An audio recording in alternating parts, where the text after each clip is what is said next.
knockouts. You know, if that was the case, his face would look like mush. You know, he's moving his head, he's jabbing. He's slick. A lot of people too, like since he knocked people out so much, people forget that he's a good boxer. Yeah. Terence Crawford is my favorite fighter of this era. You know, he's my favorite fighter of this era. So, as friends, as business, in boxing, Terence Crawford wins. But then again, I think about Crawford's abilities and his IQ and his footwork, which Canelo cannot handle. And we know that for a fact. It happened with Bivol, it happened with Mayweather, who schooled him left and right. Boxing fans, listen up. Mike Tyson has just sent a chilling warning to Canelo Alvarez after watching Terence Crawford's monster training sessions. Tyson says Crawford now has the hunger, the discipline, and the animal instinct that makes a fighter unstoppable.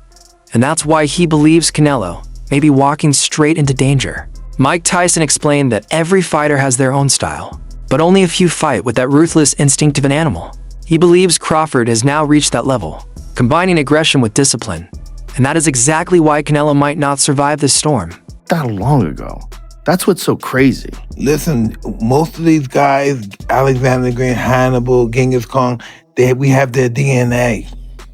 That's why some people are savages to some, because we have these guys' DNA. These guys conquered the world, and look what level we are. We have their seeds. We have them. Some people, they have those psychopaths. Some people love killing people. Some people love eating people. Some people don't, just like animals, some animals get domesticated quicker than others. And the same in human beings. Some of them get domesticated quicker than others. And some of them just never get domesticated. They're just what they are. So it's genetically passed down, their makeup. Oh, absolutely. Yeah. I think the way we're so attached to our phones is going to lead to us being attached to some electronic thing that we wind up accepting in our body. No, listen, and it's going to change what people are. Like some iRobot shit, honestly? Yeah, legitimately. Like some kind of cyborg all of us shit. right now, if our phones stop now, we would start fighting for some reason. Before we figured this shit out, if our phones start now, we would for some reason find reasons to fight. We're so distracted by phones. But I think the thing about phones is you accept the fact that everybody has one. You accept the fact you always have it on you. So it might as well be a part of your body. It's just not connected. And one day it will be. One day they're going to figure out how to put a thing on your head that makes your brain work way better. And a few people are going to do it and they're going to have a big advantage. And then we're all going to do it. But until then, your phone will be like your will. When you die, take my phone, son. Prepare for the biggest fight of his career. Terence Crawford has chosen to spar with middleweight Carlos Adames, a powerhouse known for raw strength and relentless pressure. This decision shows Crawford's mindset. He knows Canelo hits like a true super middleweight, so Crawford is conditioning himself to absorb heavy shots and still fire back. It's not just physical training, it's mental warfare, preparing for the exact storm he expects in the ring. So here's a video that many people have sent me to determine in their mind that Terence Bud Crawford would lose to Canelo Alvarez, or is going to lose September 13th to Canelo Alvarez, as he is sparring here middleweight WBC world champion Carlos Adames, who is 24 wins, 1 loss, 1 draw, 18 wins by way of knockout. And people are saying that Carlos Adames, who's 5'11" with a 73-inch arm reach, is having his way with Terence Bud Crawford. And this is an indication that the 168-pound Canelo Alvarez, who's 5'7" with a 70-inch arm reach, is going to have the same type of success and knock Terence Crawford out. But what people are not paying attention to is Terence Crawford is standing right in front of Carlos Adames and taking the big punches from Carlos Adames as he's standing in the pocket and counterpunching him and taking his blows at a smaller weight class while competing at 147. Now he bulked up. What y'all think? Comes Oscar De La Hoya's perspective. The Golden Boy believes Canelo's biggest strength, his aggressive style, might actually become his downfall. He recalls how Mayweather frustrated Canelo with defensive mastery, and how Dmitry Bivol dominated him by controlling distance and pace. De La Hoya insists Crawford has the same tools, switch hitting, sharp counters, and fight IQ to expose those weaknesses. Do you feel that Terence has a shot in beating Canelo Alvarez? That's the million-dollar question. When I watched Terence Crawford get rattled and rocked by Yorkis Gamboa, who's a natural 30-pounder, that to me is going to be a huge problem when he gets hit by Canelo. So he fights at 175. He's fighting these big monsters. Yeah. He's not getting rattled at all. No. Berlanga's a big kid. Yeah. So it makes me think, I mean, how is Crawford going to keep him away for 12 rounds? Canelo's going to come at him hard. But then again, I think about Crawford's abilities and his IQ and his footwork, which Canelo cannot handle. And we know that for a fact. It happened with Bivol, it happened with Mayweather, who schooled him left and right with no problem. And Canelo was way stronger than Mayweather. So there's Don't you think Canelo's a better fighter than he was then? Today? A better fight. Yeah, a little better. Yeah, his footwork is still the same. He's flat-footed. He's very heavy on his feet. Obviously, Canelo has the power to hurt anyone. In this game, power means a lot. If you can't keep your guy off you, or you don't know how because it's too much pressure. Right. And the one thing about Crawford is that he knows how to handle the pressure. He's a savvy boxer, you know, and he doesn't run. And he has that heart. He's a dog. He has that heart. You want to fight me? I'm going to fight you. Experts are even comparing Crawford to Alexander Usyk. Just like Usyk, a smaller man beat giants. Like Anthony Joshua, by staying true to his unique style, Crawford can do the same. Instead of trying to match Canelo's size, Crawford's key is maximizing what makes him great: timing, accuracy, movement, and ring intelligence. Great fighters don't imitate their opponents. They amplify their own strengths. To reevaluate him bulking up and say, you know what? Nah, Terence Crawford, if you want a chance, not just to survive, but a chance to beat Canelo Alvarez, you have to be you. Just like Alexander Usyk was himself to face muscle machines like Anthony Joshua, big, tall enigma in the heavyweight division like Tyson Fury. Now, let me quickly give you an example of what I'm talking about. See, when Alexander Usyk fought Anthony Joshua, right? He weighed in at 221. Joshua was 244, giving up 20 pounds, over 20 pounds, almost 25 pounds, right? Alexander Usyk didn't chase Anthony Joshua in terms of trying to bulk up. Oh man, I'm gonna fight this heavyweight.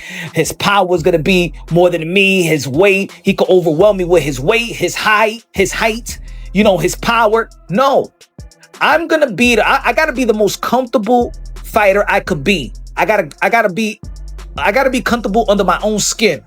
I'm not gonna beat him off power. I gotta beat him off speed. I gotta beat him off movement. I gotta beat him off adjustments. I gotta beat him off IQ. Right?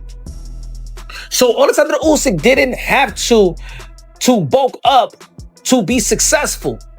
Now look at this one. Look at when he fought Tyson Fury. He kept the same energy, he kept the same mindset, and it still got him to become an undisputed heavyweight champion. Joel Diaz adds another layer, saying this fight isn't just about boxing. It's about legacy and money. Crawford has dominated multiple weight classes, but he's never had a stage this massive. This isn't just another fight. It's a career-defining moment with generational wealth and recognition on the line. If Crawford wins, he enters a new level of boxing greatness, both in prestige and in financial power. You know, never made those millions of dollars that he deserved to make, and became friends with Turkey Alish, which Turkey Alish announced it publicly. Terence Crawford is my favorite fighter of this era. You know, he's my favorite fighter of this era. So, as friends, as business, in boxing, Terence Crawford wins. But he wins money. Because now, hey, you know what? As my friend that you are, I make you an offer. Would you fight Canelo? I'll give you 40 million. I don't know if it's 40, I don't know if it's 50, 60, but he's not gonna make no less than $10 million. So right there, Crawford's winning, regardless. As a fighter, like, dude, you give me 20 million, I'll fight anybody. I'll fight Anthony Joshua right now. Yeah. So Terence Crawford has to sell the fight. He has to say, I'll beat Canelo, left and right, whatever, right? But we've seen it we've seen it many, many times. When fighters move up 2 divisions to be the champion, they fail. Yeah. I mean, I saw it with Mikey Garcia when he fought Earl Spence. I saw it when Demetrius Andrade, a 147-pounder, was avoided for years. He moved to 54. He was avoiding. He moved to 160. He fought maybe once or twice. Nobody wanted to fight him, so he moves to 68 and fights Benavidez. What happened? He looked good for the first 3 rounds because he's good. But once that heavy monster is coming at you, he'll destroy you. One of boxing's brightest young champions fully supports Crawford. He dismisses the size narrative, pointing out that both fighters are nearly the same height and that Crawford's body has already adjusted to the move up in weight. Stevenson says this fight is about skills, not scales. For him, Crawford's mental toughness and experience cancel out any physical advantages Canelo might have. Like this to how I feel about Bud. Though I think Bud is an elite fighter and got mad skills, I ain't impressed with nobody he's beaten or fought. I'm not. Earl Spence is the only credible fighter that I put on his resume that I feel like, now that motherfucker right there, okay, you beat him, you're legit. But let's pump the brakes. Let's pump the brakes. I will say this to the day I fucking die, nigga. And I will say it screaming from the rooftops. And I will be 90 years old and still saying this shit. I'm not giving him no motherfucking respect or props fighting a weight-drained Earl Spence, who took the fight. Not only did he have a broken orbital bone, he had eye surgery previously, had 2 fucking car crashes where he almost died. Though this is not Bud's fault. This ain't Bud's fault. It ain't Bud's fault that he had them car crashes and he was drinking or doing whatever the fuck he was doing. It ain't Bud's fault he got hurt in training and fucked his eye up and had to pull out of the Manny Pacquiao fight. That ain't Bud's fault. It ain't Bud's fault if it ain't Bud's fault that they put Earl Spence in the ring weight drain like that. That's Earl's fault. Earl waited for this motherfucker. He been crying. I got videos on my channel. Have you not seen it? I got tons of videos on my channel. Being successful, September 13th, Las Vegas, Nevada, Allegiant Stadium, when he takes on another first ballot Hall of Famer, 4-division world champion, 2-time undisputed world champion, and reigning undisputed super middleweight world champion, Mexican superstar boxer Saul Canelo Alvarez, who is 63 wins, 2 losses, 2 draws, 39 wins by way of knockout. Terence Crawford had 1 fight at 154. That was against Israel Majimov, the WBA junior middleweight world champion, right? And since then, Terence Crawford has moved up now to 168 to challenge Canelo Alvarez, okay? And so prior to that, he spent 5 years at what? Welterweight. So the concern that people have for Terence Crawford, rightfully so, is that Terence Crawford will be 38 years of age 2 weeks after the fight. So he's 37, okay? Terence Crawford has 1 fight at 154.